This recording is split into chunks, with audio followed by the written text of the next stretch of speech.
At sa ating ulat panahon sa kasalukuyan po, batay sa monitoring ng Philippine Weather Bureau Pag-asa, na panatili ng bagyong Goring ang kanyang lakas habang patuloy na tinatahak ang Luzon Strait. As of 4 a.m. ngayong Martes, August 29, na-monitor ang naturang bagyo sa layong 220 kilometers silangan ng Apari, Cagayan. Ito'y namataang may maximum sustained winds na 155 kilometers per hour malapit sa gitna at may gustiness na umaabot hanggang 190 kilometers per hour.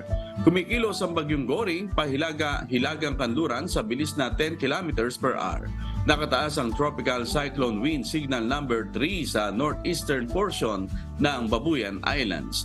Sa mga lugar naman ng Batanes, nalalabing bahagi ng Babuyan Islands at ang extreme northeastern portion ng mainland Cagayan, partikular na sa Santa Ana, Gonzaga, nakataas ang wind signal number 2 sa northern at eastern portions ng mainland Cagayan, sa eastern portion ng Isabela, sa northern portion ng Apayao at sa northern portion ng Ilocos Norte, nakataas naman po ang wind signal number 1. Patuloy naman na nakakaapekto po ang southwest monsoon o habagat sa central at sa southern Luzon, Visayas at Mindanao.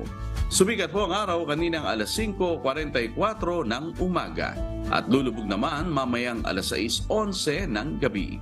Tandaan, sa bawat araw na ating nasisilayan, tayo magpasalamat sa Diyos na may lalang.